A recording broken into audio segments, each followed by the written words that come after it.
Bienvenue dans le podcast Fais voyager ton entreprise. Écoute, cette semaine, je te raconte la suite de ma vie. En fait, on est rendu dans les 30 à 40 ans. Tu es un entrepreneur et au début, c'était le rêve de partir ton entreprise, mais maintenant, tu n'as plus de vie. Alors, ce podcast est pour toi. À chaque semaine, nous ferons voyager ton entreprise à travers le rôle d'entrepreneur au rôle d'administrateur. Tu y gagneras plus de temps, plus d'argent et plus de liberté. Merci de faire partie de mon univers et c'est parti! Écoute, là, ça fait début trentaine, ça fait maintenant quelques années que j'ai mon entreprise où est-ce que je n'ai plus de vie, comme je te racontais dans le podcast précédent. Et là, de plus en plus, je décide que je vais changer cette vie-là. Parce que je suis plus capable de ne plus vivre sur la planète Terre, d'être rendu complètement dans la planète de « on travaille tout le temps, 24 heures sur 24, 7 jours sur 7 ». Donc, tu vois, à partir de là, puis écoute, j'ai tellement de gros clients, puis ce que je fais est rendu tellement gros, puis je veux tellement pas d'associés que c'est devenu incontrôlable. Et là, je décide que pendant un an, je veux me trouver un associé, ça fonctionne pas. Et finalement, je ferme l'entreprise. Je retourne aux études et c'est à ce moment-là que j'ai décidé que j'allais étudier en finance. Les finances, pour moi, c'était pour être capable de repartir une entreprise qui allait être plus rentable que celle que j'avais et que j'aurais pas besoin d'y passer toute ma vie. Tu vois, quand j'étais dans mes études, je suis retournée à temps plein. J'ai décidé que on allait mettre mes meubles en storage, que j'allais étudier chez une madame. Et les fins de semaine, je revenais voir mes enfants. Puis je m'étais dit, Lucie, ça fait 7 ans que tu es sortie de la planète. Donc, tout ce que tu peux faire maintenant, c'est d'être la meilleure dans ce que tu es en train d'apprendre. Donc, j'ai poussé mes études et je poussais mes professeurs à toujours me donner plus de devoirs, plus d'examens. Oui, mais on a fait juste la moitié du livre. Moi, je veux faire tout le livre. Écoute, ils m'ont trouvé vraiment pas reposante. Je peux te le dire. Et deux de mes professeurs qui étaient dans mes cours au cégep, c'était des anciens professeurs qui avaient passé par être conseiller financier et qu'il y en avait une qui était avocate, puis ils ont décidé de retourner être avocate et d'être enseignante aussi. Donc, ils avaient passé par le chemin dans lequel je m'en allais sans le savoir. Puis, ils comprenaient que je voulais tout apprendre, que je voulais tout savoir, puis que j'étais le genre de fille qui allait faire 200% de plus que ce que toutes les autres faisaient. C'était pas grave si les autres le faisaient pas. Moi, je voulais être la meilleure dans mon métier. Donc, quand je rencontrais quelqu'un, je voulais être sûre et certain que cette personne-là ne puisse pas me poser une question que je ne pouvais pas répondre. C'est vraiment ça, mon objectif. Donc, tu vois, on est, je suis dans ma début trentaine et ça fait déjà plusieurs années que je suis avec mon conjoint. Euh, et là, j'apprends qu'il m'a trompée. Moi et mon conjoint, on n'était pas très compatibles. On s'estimait tout le temps. Le ton montait tout le temps. Les enfants ont grandi dans une ambiance qui était vraiment pas le fun. Mais j'étais mariée. Pour moi, la valeur du mariage, la valeur de ça va être ça le reste de ma vie, était importante. Et il a tout cassé. Il a tout cassé. Euh, il a eu le culot de me dire que c'était pour moi, parce qu'il m'a trompé avec un couple, pour qu'on puisse éventuellement faire des échanges de couple. Mais j'étais pas d'accord avec ça. Et je ne voulais pas ça. Pour moi, la valeur d'être fidèle à mon couple était beaucoup plus importante. Et là, ça l'a remis tout en question. elle a remis ma vie au complet en question. Et c'est là que j'ai décidé que j'allais travailler en finance. La personne que j'ai rencontrée, qui est devenue mon directeur de division à l'époque, m'a conté une belle menterie en disant, écoute, si tu travailles fort, tu vas faire 100 000 par année. Dès en partant. La menterie, c'était dès en partant. Parce que je savais que j'étais une fille qui était capable de travailler fort puis qui allait tout faire pour réussir. Et j'avais choisi cette entreprise-là à cause de ces mots-là. Mais c'est pas ça qui est arrivé. C'est pas ça qui est arrivé. Premièrement, bon, mon conjoint, quand il a su que je voulais me séparer, il l'a mal pris. On est resté dans la même maison pendant 2 ans, jusqu'à temps que l'hypothèque ouvre, parce que je voulais qu'il se fasse à l'idée que c'était complètement terminé. Il a fini avec la femme du couple avec qui il m'avait trompé. Cette femme-là a aussi divorcé de son conjoint. Et aujourd'hui, ils sont encore ensemble. Puis, je leur souhaite plein de bonheur.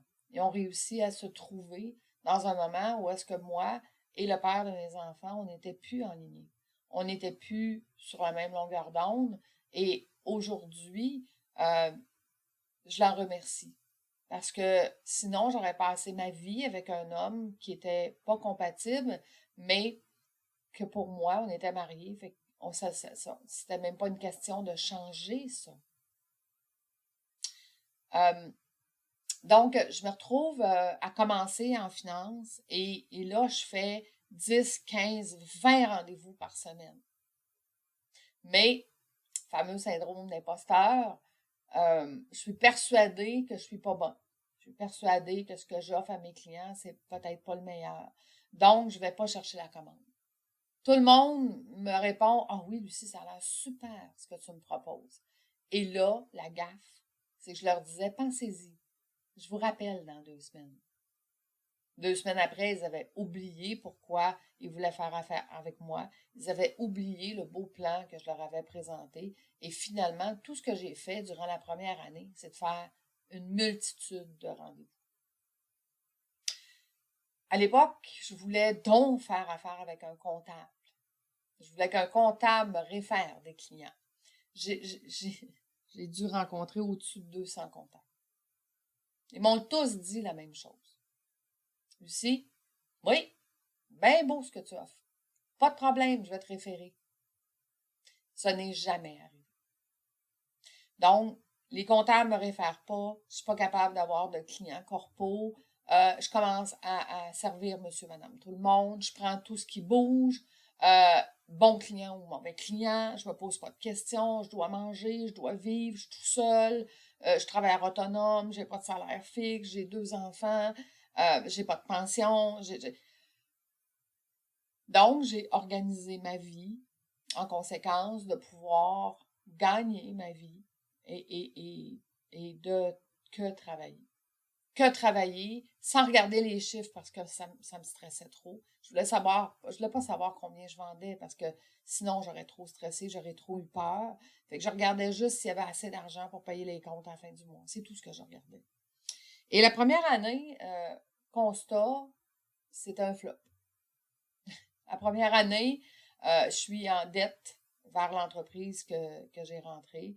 Et là, je dois faire quelque chose. Il y avait quelqu'un qui avait étudié en même temps que moi, qui avait 10 ans d'expérience, qui, lui, était pas capable de prendre un téléphone, fixer des rendez-vous, mais lui closait. Ce qu'on appelait un closer. On a travaillé 6 mois ensemble. Au bout de 6 mois, je me suis rendu compte que finalement, le petit peu de travail que lui avait à faire, il ne le faisait pas. Et tout ce qu'on offrait aux clients qu'on rencontrait, c'était déjà ce que moi, j'avais mis en place. Les stratégies, les façons de faire, les étapes. C'était tout ce que j'avais déjà travaillé fort depuis 1 an à mettre en place. La seule chose que j'ai changé, c'est à partir du moment que je leur présentais le plan, je leur demandais, « Hey, est-ce qu'on y va de l'avant? » Au lieu de les rappeler 2 semaines plus tard et qu'ils n'avaient aucune idée de quoi je leur avais parlé. Et ça a fait toute la différence. 6 mois plus tard, donc on est rendu à la fin de la 2e année, J'ai battu tous les records. J'ai commencé à gagner les prix. J'ai commencé à me qualifier pour les prix de reconnaissance pour celle qui est rendue à l'étape de grandir puis d'être dans les meilleurs. Et à partir de là, j'ai toujours été dans les meilleurs.